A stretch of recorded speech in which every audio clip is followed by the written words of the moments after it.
This is the Ray. This is the Austin Collab Money Talk. We are streaming live on the Fishbowl Radio Network. Also live on Facebook. Hey, man, thank you for everyone who's tuned in so far. Thank you to my first guest, Jeff White, co-founder of Sick Media, So Independent Click Records. Media, excuse me. Thank you for coming in, spending some time with us. Make sure if y'all need any videography work, y'all give my man a shout. So, I have my second guest, and we are live via Skype, and I have this young lady, pretty young lady, on, again, via Skype, and it's Shara Gee. Did I say that right? Yes. How you guys doing? What up, what up? Hey.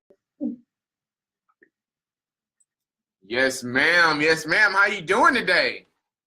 I'm doing fine, feel well. I'm in Washington, D.C. right now. Right. The weather's beautiful. We're having kind of like an Indian summer, so it's awesome. And I'm ready to talk about all things business with cannabis today. So. Yes, me too. Me too. That's what's up. Yeah, so as you said, she is in Washington, D.C. It's beautiful here in Arlington, Texas as well. Have you been to Texas before? I have, but I'm passing through. Just passing through? So I think that counts. Right. Yeah, you got to come down here and hang out, man. You got to come down here and hang out. And as I was telling you last night, I really got to get up to D.C. as well. It's been some years since I've been up there, so I definitely want to get up there. For everyone who's tuning in, I actually met this young lady at Hampton University. So shout out to Hampton. Yes, so shout out to Hampton. Graduated from Hampton. When did you graduate? I graduated in 08. I graduated in 7. Okay. So this was actually 10-year what's it, anniversary? Yeah, that's right, it was. Did you go? Did you go down there? No, I didn't have an opportunity to go to. Oh man, dang. Well, yeah, next year is my 10 years, so I definitely got to get down there and go. So, are you originally from the Virginia area? Where are you from, Shara? So I was born in Houston, right off of Hempstead Avenue, and my family we then moved to Virginia. Okay. Back in '98. So I've been here basically all my life in the DMV area. Okay. But I was born in Queens. I'm from there. All my family's still there. Really? And yeah, that's where I'm from, really. That's what's up. Okay, so we both went to Hampton University. I actually had a Hampton alum in here a couple of weeks ago. So I always get excited when I'm talking to my fellow Hampton University alumni. So thank you again for taking some time out of your day to talk with me about your business ventures, the cannabis industry, which is exciting to me. It's kind of a new thing that's going on. Seems like it's a new wave in the U.S. So I want to get to that. But before we get to that, because you haven't always done that, right? So just tell us a little bit about your background and your experience before you got to where you are now. Yeah, so how did the roads lead to where I'm at today? Yeah. So been in small business and entrepreneurship development for the past 6 years.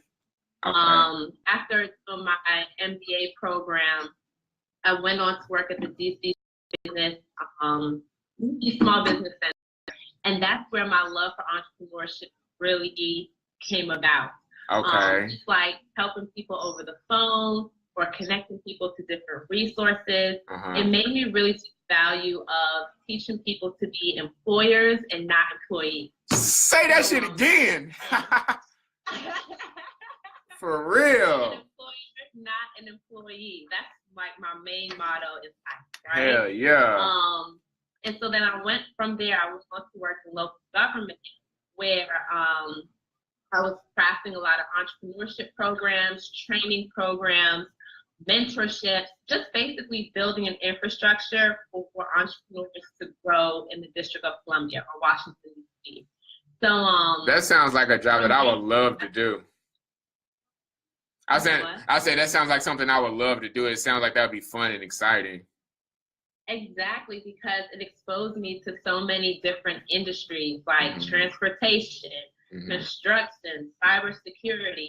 So I feel confident navigating all these different resources in different industries. But most of all, meeting all of these great people, all of these motivated and inspiring entrepreneurs, it's such a good environment to be in. So of course, it led me to starting my own business. Heck yeah, that's what's up. And I'm glad you did. And we're going to get to that. We're going to get to the business, but we talked a little bit last night and you had sent me over some information. Who were you working with? Was the same organization? Did you get to go to China or Brazil or somewhere like that? Is that what I read? Yeah. Okay. Yeah. So I've done that sounds super dope. Yeah. So let me talk a little bit about that. Heck yeah. So I had that while I was in my MBA program, I had opportunity to travel to Shanghai, China 1 year, and Rio de Janeiro, Brazil another year, working on international business projects. So I encourage any and everyone, whether you're in a school program or if you're just a professional wanting to do an exchange program, there's resources out there for you to do that. Travel overseas and do business there. It exposes you to a whole different culture of how people communicate, cultural norms and how they impact business. And we worked on a project around fundraising in the fashion industry. Okay. And the other project I worked kind of had with e-commerce logistics.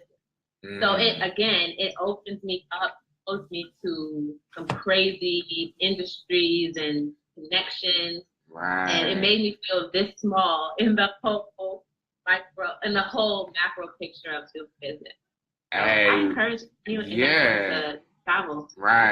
So that sounds like that would just be a tremendous experience. And what's like maybe a couple of things or different ways that they conduct business over there compared to the way that we do it over here? Yeah, it's simple things as like how you hand your business card. Like when we went to China, you have to hand your business card with 2 hands instead of 1 hand. Really? Or exactly, like just little things like that. Or even when you're eating meals with your colleagues, that you have to eat and drink, and you have to drink till the leadership says to stop. What? Yeah. You have to keep drinking. You know, here we're like, oh, you don't want to drink and get drunk. You gotta be polite about it. But when we were in China, it's like, you keep drinking till we tell you to stop. So it's just like little cultural norms like that. I got you.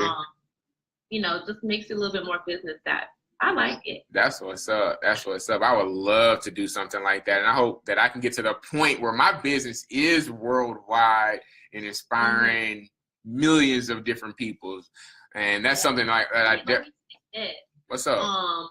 For people, for small businesses that want to get into international markets, look within like your state agencies and see if they have some sort of export program, or if they have sister city relationships, where they have agreement to take small businesses to those international markets. Hold on. Let me write that down. That people should explore. Let me write that down, because that's one thing that that's one thing I've learned about being an entrepreneur. You have to kind of learn about different resources that are out there, because if you don't find out and go out and seek it, you'll never know. So that's absolutely. I think one of the biggest barriers to entrepreneurs succeeding is access to information. Just knowing where the opportunities are and where free resources are located to help you build your business. People just gotta know where to go. Absolutely. Now, when we talked last night, you said we talked about a couple of things briefly. You told me that. Okay, hold on. Let me go back a little bit.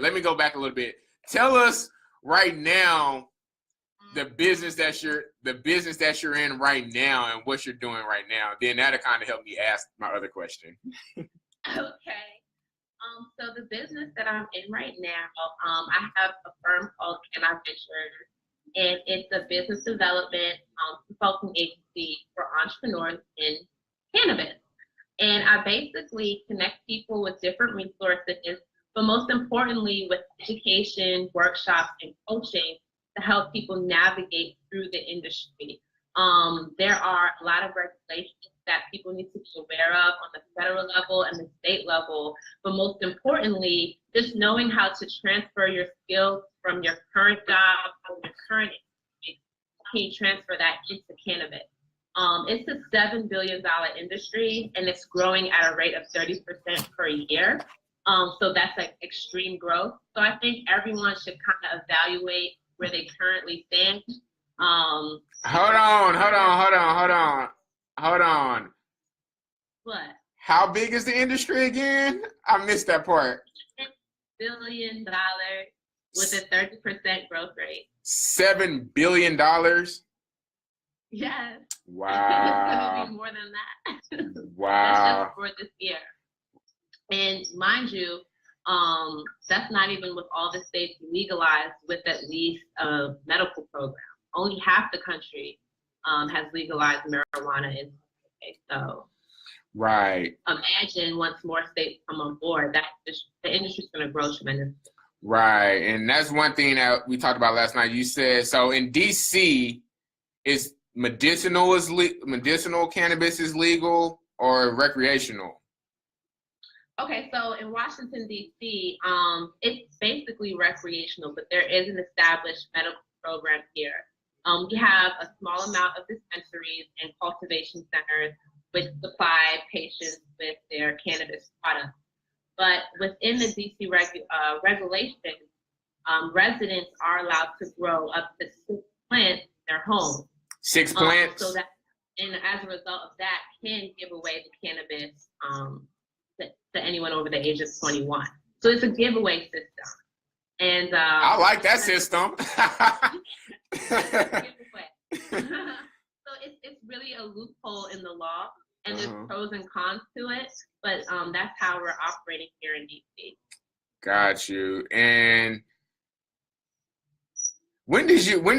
hold on, before I get to that, that's why I wanted to kind of give you, to give people the background about what you do now, because when you were talking about some of your past work experience, and even what you're doing right now as far like of the legal side of it, last night you said that you had to go into this full time because it was getting dangerous. Can you just talk about the dangerous part? So I'm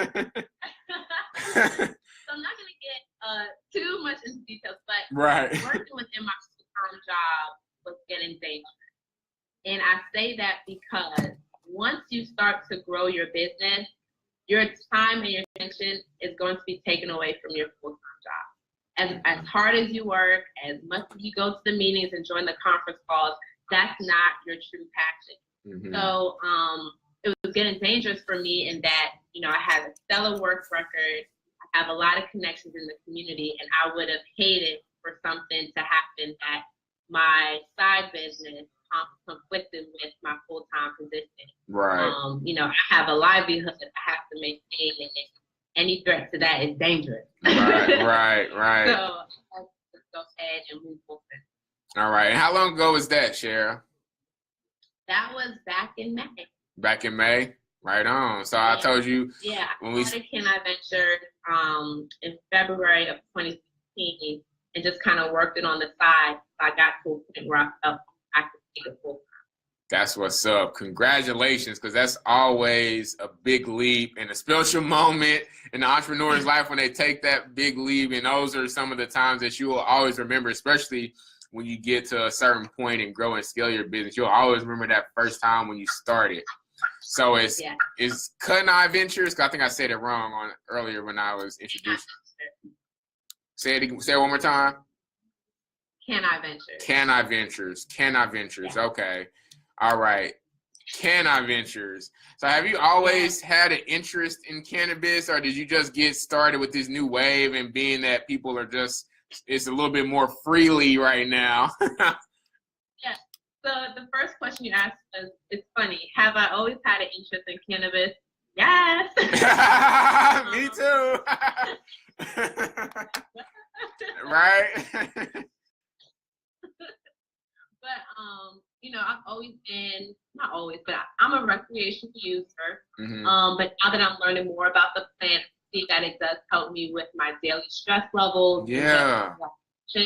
And help me focus, especially going through undergrad at Hampton. It helped me focus writing the papers late at night. Yeah. So I'm with you. Development, you know. I do know, and like normally I don't talk about my personal life like that because I'm a young entrepreneur and I'm working to build a positive brand, but I honestly think there are so many benefits to cannabis compared to the downside. And when I look at the cannabis industry, I automatically think about prohibition and how alcohol is way worse than this natural plant.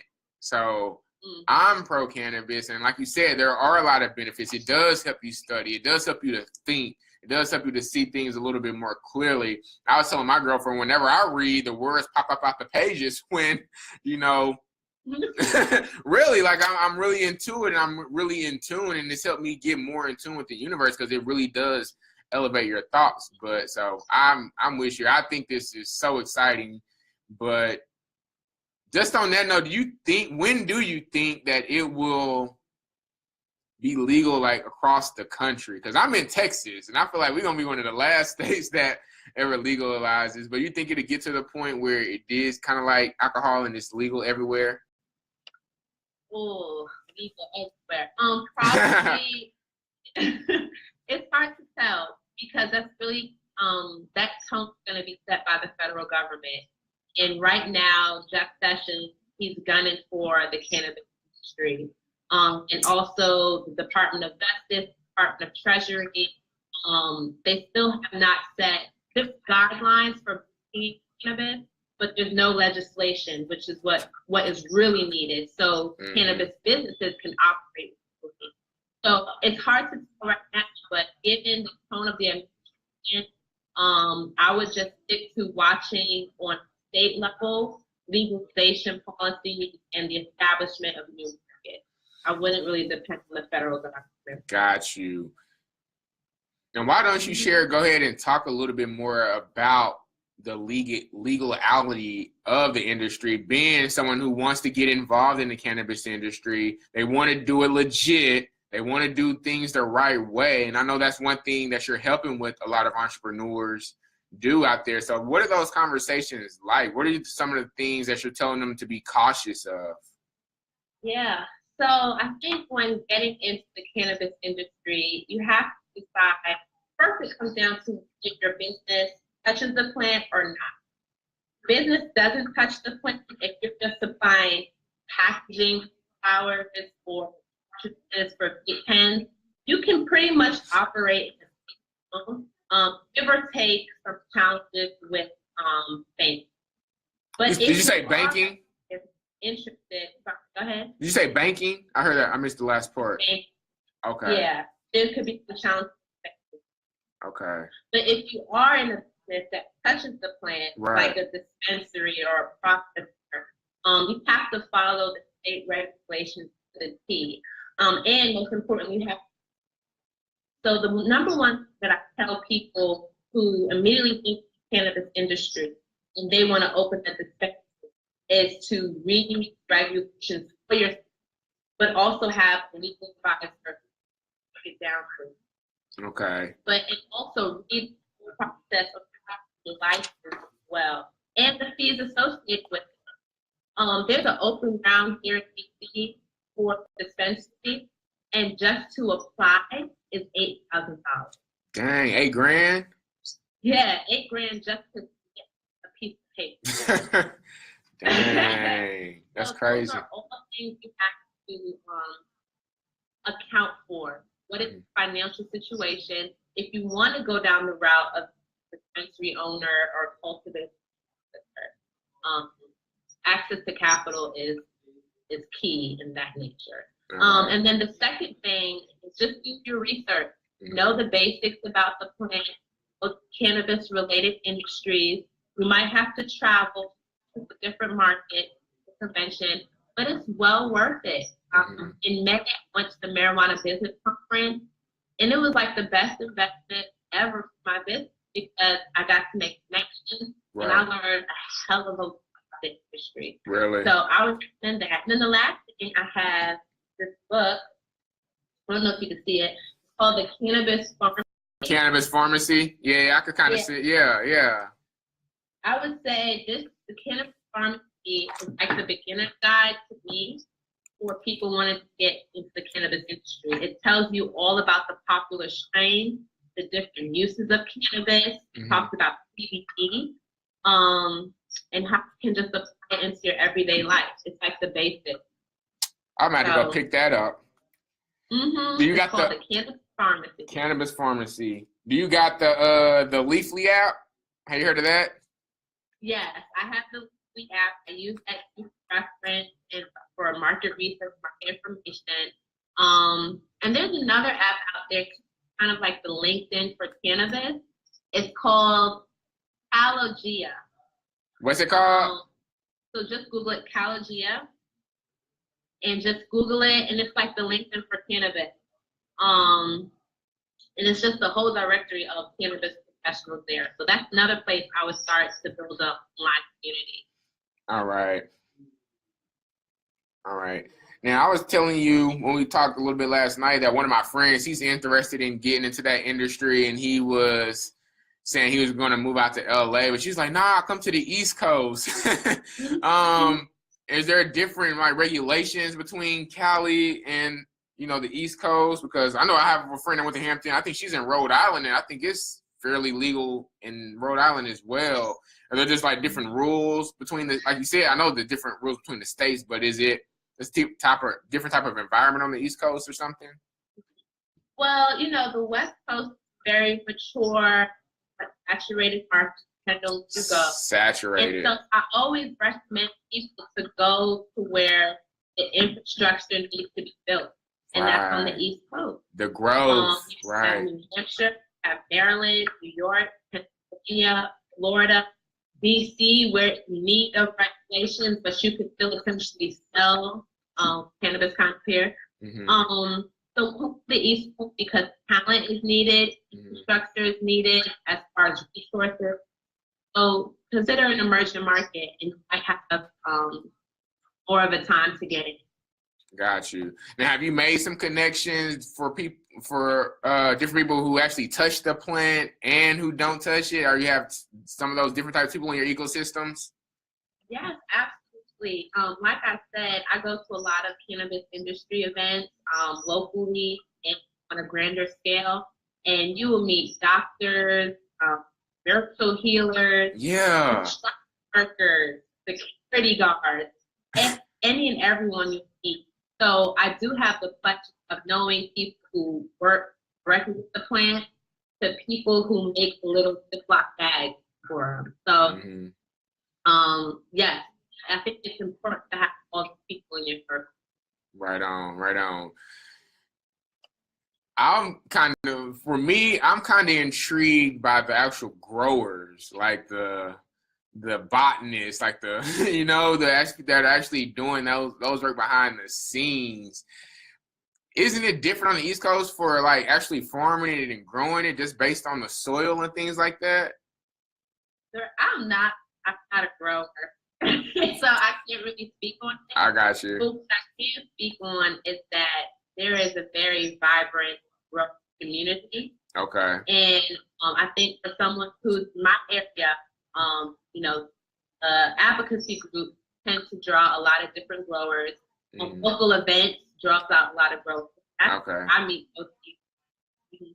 Got you. That's what's up. So let's talk a little bit more about Caniventures, and you guys are doing a lot of workshops and educational. I think that's something we have in common, because that's one thing that I want to do in my field is provide content, give out information about entrepreneurship, about financial education. And I've been working on a big project that I'm almost done with, but I want to get back more to doing live workshops. So that's one of the things. I think that's how you caught my eye on Facebook. I think you were promoting one of those. So just talk a little bit about those workshops and what goes on, in the workshop.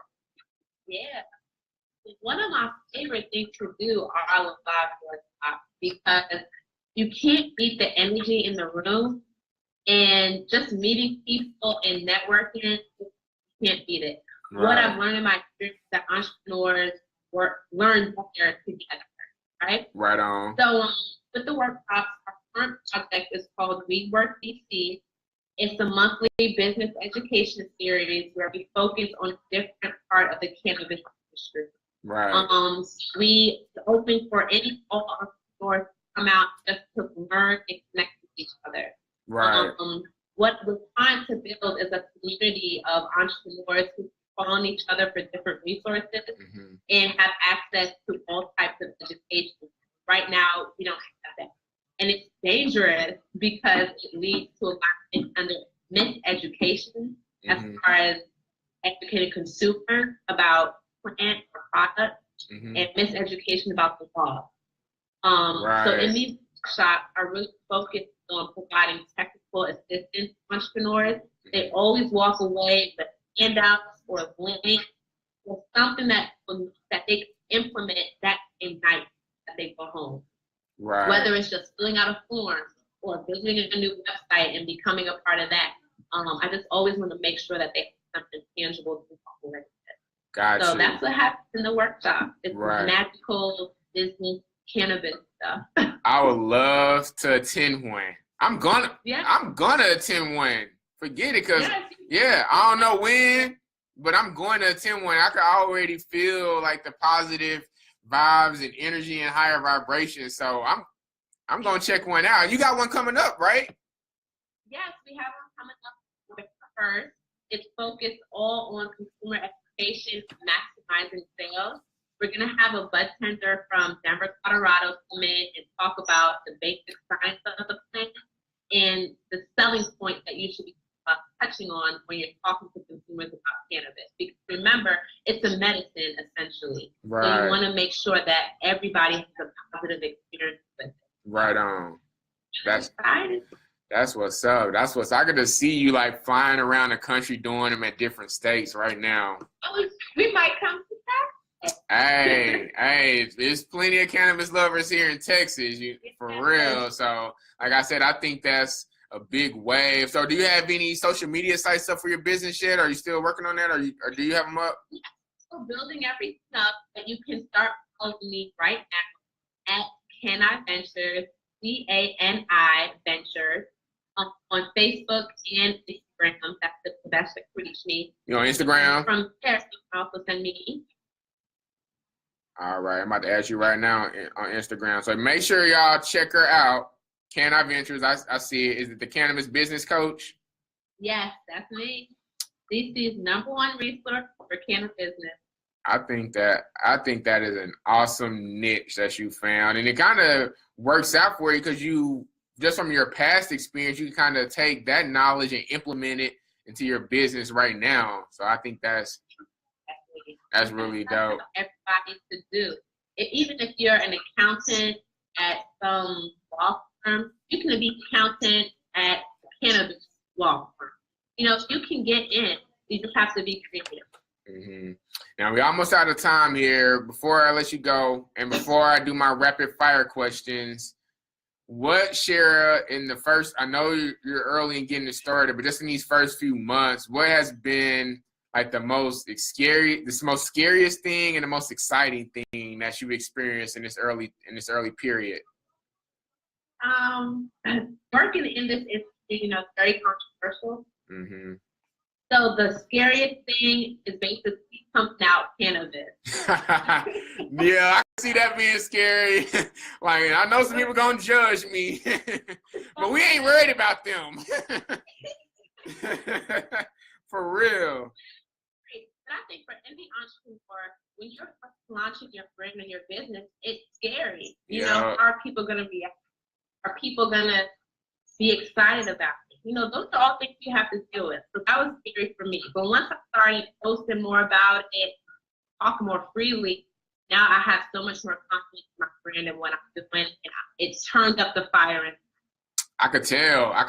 And that's why I love talking with other entrepreneurs. I felt it last night on the phone. So that's what's up, man. And that's good. You got to have that passion in it. And that's really good.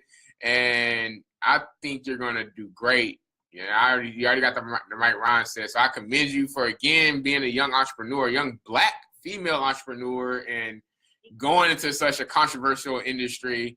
But you're going to be fine.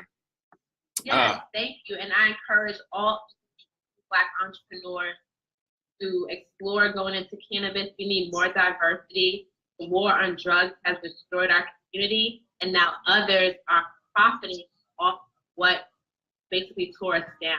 Oh my so we goodness. need more minorities, yes. more diversity, yes, and participate. So contact me if you're participate. Absolutely. And that's the other thing I was going to say. I think it's awesome that you're providing education about that, like teaching people. It's not just about, oh yeah, we're going to buy some weed and get high. No, it's more to it. It's about being, it's about being knowledgeable and knowing the ins and outs, the business side of it, which I think is spectacular. So again, I commend you. We're going to be in contact again. I'm coming to DC. I'm already claiming that, speaking that into existence. We're going to make that happen. Before I let you go, Shara, and again, I really appreciate you for taking time out of your day. But these are my rapid fire questions. So just give me the first answer that comes to your mind. Okay. Your favorite strain of cannabis? Blue Dream. Hey, I like Blue Dream too. I'm all about sativa. One business person that you would like to meet, dead or alive? Beyonce. Of course, absolutely. Girls love Beyonce. Right. Great business too. Right. I know you're from the DMV area, but if you could live any other place other than the East Coast, where would that be? If I could live any East Coast, I don't know what island. Bora Bora. There you go. An island is always dope. Outside the cannabis pharmacy, what was the last good book that you read? Oh man, it's kind of personal. Just name any book that you would recommend to someone other than the cannabis. I was just trying to figure out how to say this. It's actually called White Rage. What's it called? It's called White Rage. That's the last book. White Rage. Oh. It just talks about racism. Oh, okay. Ooh, man. That sounds like that might be interesting. All right, Shara. Man, I appreciate you so much for joining me on the Austin Collab Money Talk. Like I said, I'm going to come out there. Maybe one day we can get you out here to Texas and get you live in studio. So I wish you best wishes. Stay focused. Keep grinding. Keep that passion. And again, I'm going to be following you from afar and checking you out. And, hey, let's talk again. Yes, thank you for having me. And again, you can reach me at Caniventures, and so excited to share more information about cannabis. So, yeah, absolutely, absolutely. Man, I appreciate you, Shara. Thank you to everyone who's tuned in, whether you're listening at home, at work, in your car, or if you watch this on Facebook as well. I appreciate you. Be sure to follow my social media pages as well, The Austin Collab. ALSTON Collab, COLLAB. I will be giving away this book right here. I don't know if you can see my book. What is it? Think and Grow Rich by Napoleon Hill. Yeah, I'm giving away that book. Hey man, it's a deep book. It's had a positive impact on my life. This is DeRay. I'm signing off for another show, the Austin Collab Money Talk. Thank you to both my guests, Shara Gee and my boy Jeff White. Thank y'all so much. Everyone have a blessed and amazing Wednesday, sending positive vibes and energy and high vibrations to everyone out there. Y'all be safe. Thank you. Thank you, Shara.